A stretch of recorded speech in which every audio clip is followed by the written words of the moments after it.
Good morning. आज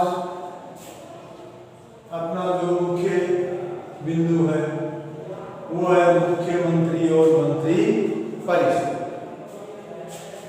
अपन ने राज्यपाल और उनकी शक्तियों के बारे में पढ़ा। वास्तविक कार्यपालिका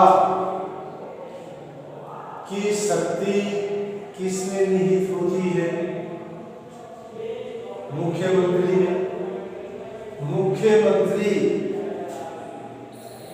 की सलाह से ही राष्ट्रपति और राज्यपाल मंत्रियों की नियुक्ति करता है। हमारे संविधान में राज्यपाल और मुख्यमंत्री के मध्य शक्तियों का स्पष्ट बंटवारा किया गया है कि राज्यपाल तो संवैधानिक प्रधान होता है और वास्तविक शक्तियां मुख्यमंत्री में निहित होती हैं। मुख्यमंत्री की नियुक्ति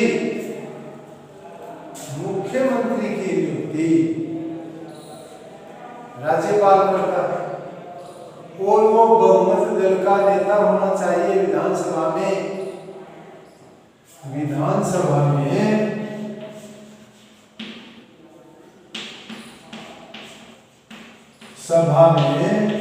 बहुमत दल का नेता हो, उसको राज्यपाल मुख्यमंत्री के पद पर नियुक्त करता है। मंत्रिपरिषद की नियुक्ति भी राज्यपाल करता है, पर किसकी सलाह से करता है? वो मुख्यमंत्री की सलाह से करता है।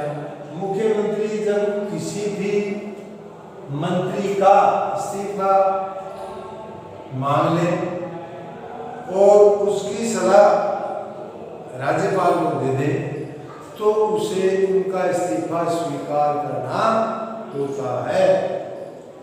और मंत्रिपरिषद की जब मीटिंग होती है, सभा होती है, उसकी अध्यक्षता मुख्यमंत्री करता है। मंत्रिपरिषद के निर्णयों पर अंतिम स्वीकृति, मंत्रिपरिषद जो निर्णय लेती है उन पर अंतिम स्वीकृति मुख्यमंत्री की इच्छा पर निर्भर करती है। वो स्वीकृति प्रदान करते हैं या स्वीकृति प्रदान नहीं करते। और यदि मुख्यमंत्री इस्तीफा दे दे तो संपूर्ण मंत्रिपरिषद का इस्तीफा माना जाता है। तो ये मुख्यमंत्री की स्थिति होती है। अब है मुख्यमंत्री और राज्यपाल। मुख्यमंत्री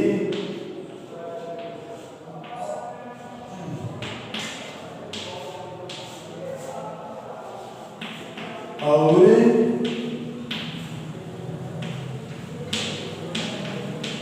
राज्यपाल, ये अपना बिंदु है। मुख्यमंत्री और राज्यपाल। मुख्यमंत्री वास्तविक प्रधान होता है, अधिकांश शक्तियों का वही प्रयोग करता है। राज्यपाल राज्य का संवैधानिक प्रधान होता है, उसके नाम पर राज्य का शासन चलाया जाता है। अब जब किसी भी दल को विधानसभा में स्पष्ट बहुमत नहीं हो, उस स्थिति में राज्यपाल अपने सब विवेक से निर्णय करता है कि वो किस दल को सरकार बनाने के लिए आमंत्रित करे। अधिकांशतया जिनके पास सबसे ज्यादा संख्या बल है, बहुमत नहीं है, पर उनको अधिकांशतया राज्यपाल सरकार बनाने के लिए आमंत्रित करते हैं और निश्चित समय में उनको विधानसभा में फ्लोर टेस्ट यानी विश्वास मत प्राप्त करना होता है, जो कि राज्यपाल द्वारा निर्धारित किया जाता है। अनुच्छेद 167 ए अनुच्छेद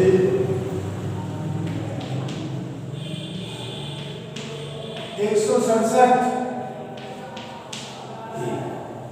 में यह प्रावधान किया गया है कि मुख्यमंत्री राज्यपाल को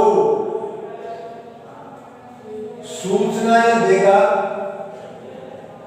जो भी सूचना राज्यपाल मांगे तो मुख्यमंत्री निश्चित रूप से राज्यपाल को वो सूचना उपलब्ध करवाएंगे।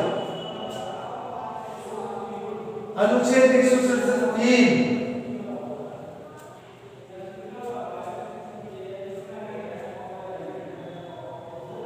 अनुच्छेद 167(3)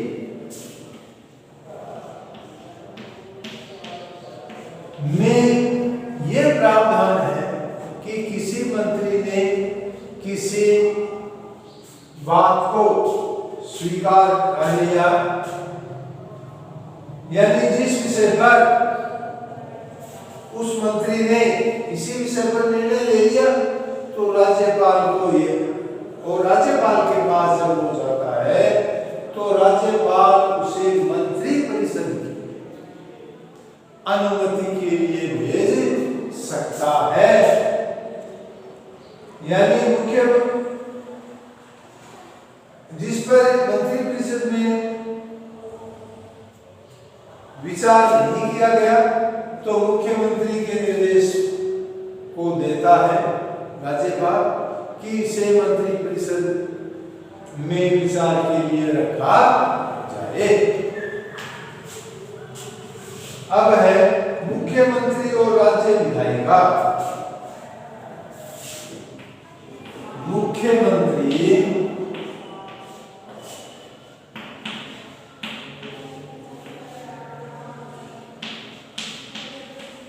और राज्य विधायिका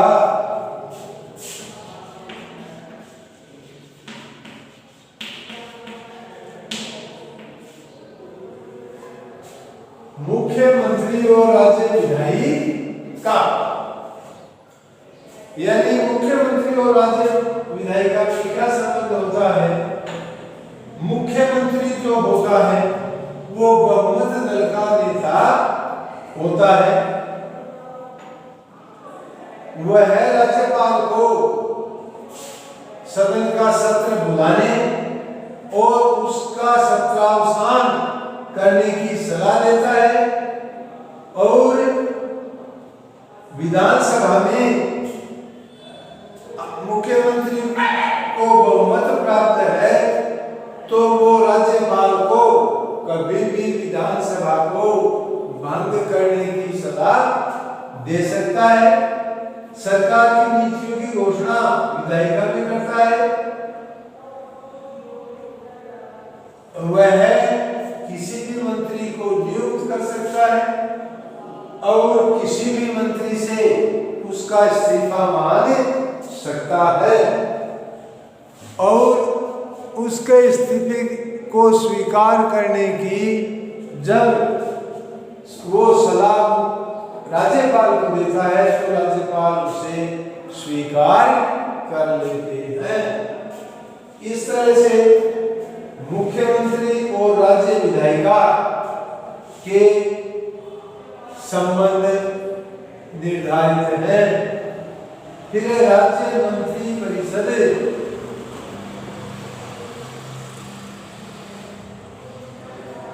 राज्य मंत्री परिषद राज्य मंत्री परिषद राज्य मंत्री परिषद क्या है?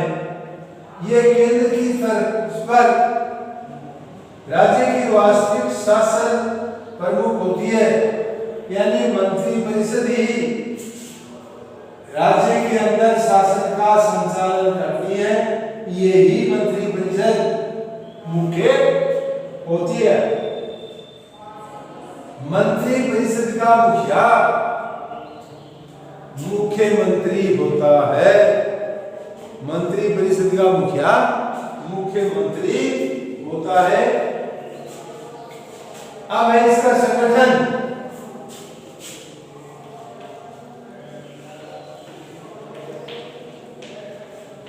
यानी मंत्री परिषद का संगठन क्या होता है। अनुच्छेद 163 अनुच्छेद 163 के अंतर्गत अनुच्छेद 163 के अंतर्गत ये आता है कि राज्यपाल की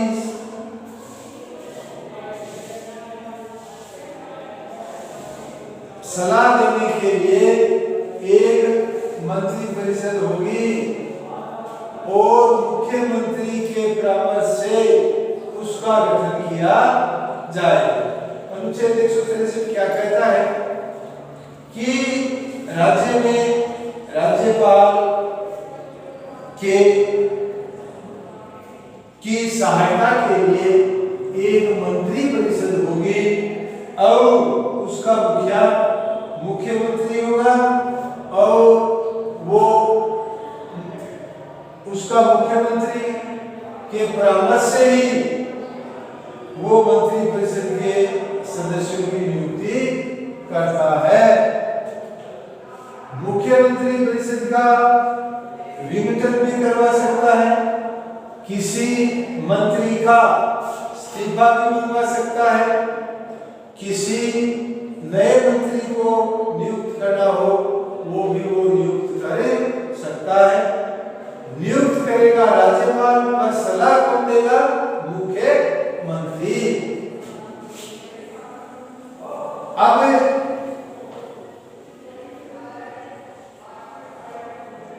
संसदीय सचिव की नियुक्ति भी होती है। कोई भी व्यक्ति जो सदन का सदस्य नहीं है वो भी मंत्री परिषद में स्थान पा सकता है, पर उसके लिए शर्त है कि 6 माह के भीतर उसे सदन की सदस्यता ग्रहण करनी पड़ती है। इसलिए और 6 माह में उसने सदन की सदस्यता ग्रहण नहीं की तो उसे मंत्री पद से हटा दिया जाता। अब है मुख्यमंत्री की शक्तियां और कार्य।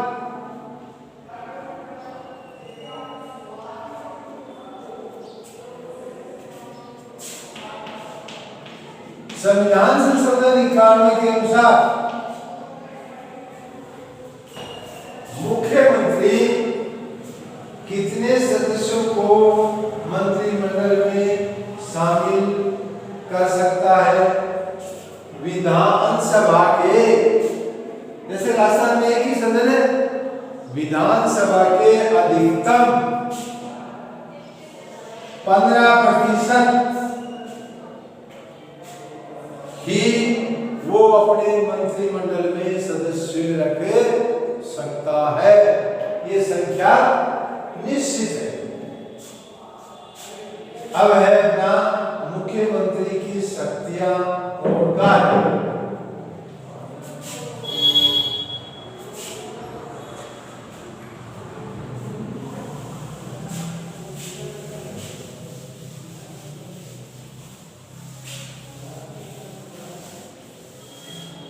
मुख्यमंत्री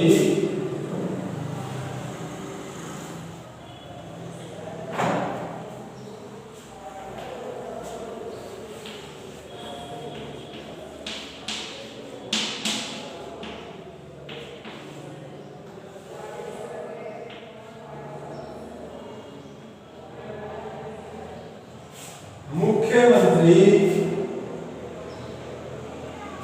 की शक्तियां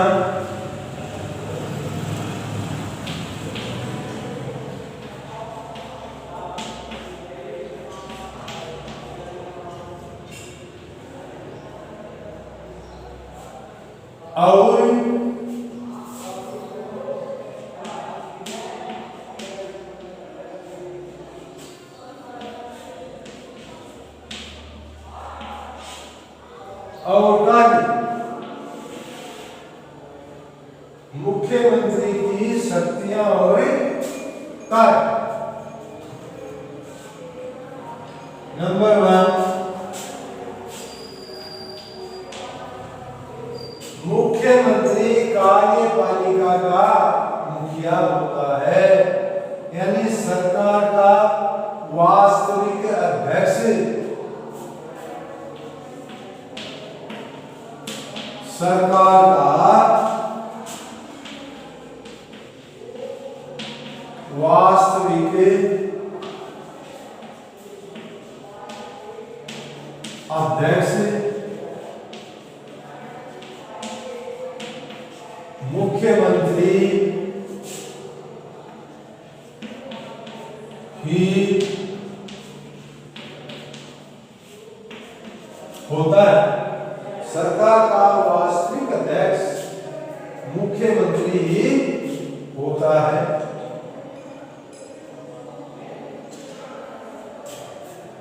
वही मंत्रिपरिषद के सदस्यों की नियुक्ति की सलाह राज्यपाल को देता है और वह किसी भी मंत्री से इस्तीफा मांग सकता है और मुख्यमंत्री की सलाह से राज्यपाल उसे स्वीकृत कर लेता है। तो उसकी शक्ति है कि वो मंत्रिपरिषद के सदस्यों की नियुक्ति करवाए या उसको सलाह दे। मंत्रिपरिषद की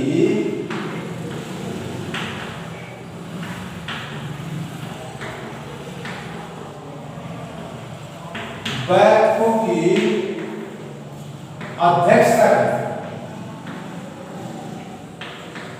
मंत्रिपरिषद की जितनी भी बैठकें होती हैं उनकी अध्यक्षता मुख्यमंत्री करता है। राज्य प्रशासन तथा विधान संबंधी प्रस्तावों के संबंध में जो प्रस्ताव मंत्रिपरिषद लेती है समय समय पर उनकी सूचना राज्यपाल को देता है। सूचना किसको देता है? मुख्यमंत्री राज्यपाल को वो समय समय पर सूचना देता है।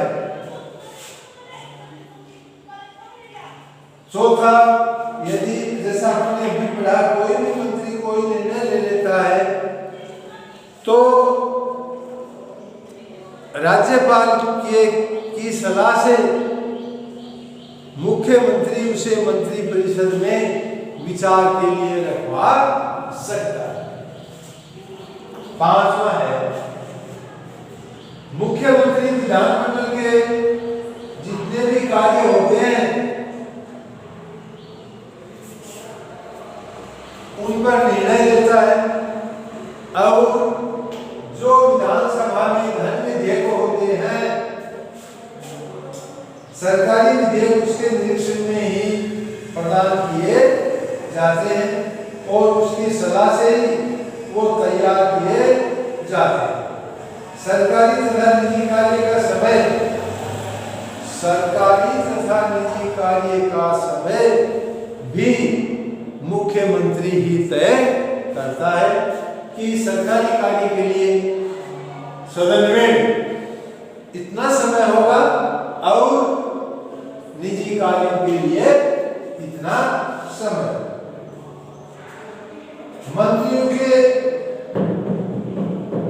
विभिन्न जो मंत्री हैं उनके विभागों का निरीक्षण मंत्रियों के विभागों का निरीक्षण भी मुख्यमंत्री करता है और जो विभिन्न विभाग हैं उनके मध्य सामंजस्य बैठाने का कार्य भी कौन करता है?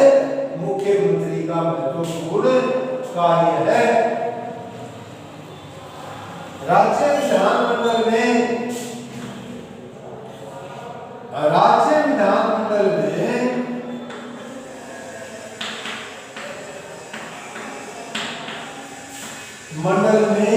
मुख्यमंत्री प्रमुख प्रवक्ता होता है, वो मुख्य वक्ता होता है। मुख्य वक्ता होता है।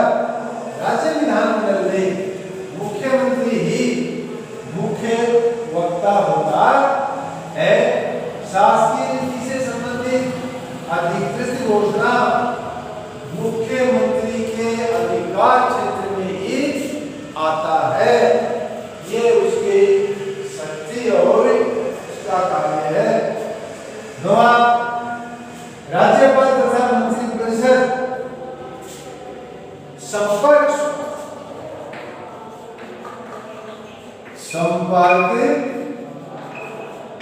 सूत्र मुख्यमंत्री, विधान परिषद, मंत्री परिषद और राज्यपाल के मध्य का संपर्क सूत्र होता है। वो राज्यपाल को समय समय पर विभिन्न चीजों की सूचना उपलब्ध करवा। 10 मुख्यमंत्री विधान सभा और विधान परिषद के मध्य, इसका 11वां है, मुख्यमंत्री बहुमत दल का नेता होता है। वह दलीय सचेतकों के माध्यम से दल पर अपना नियंत्रण रखता है। इस प्रकार मुख्यमंत्री के ये कार्य और यही उनकी शक्तियां हैं।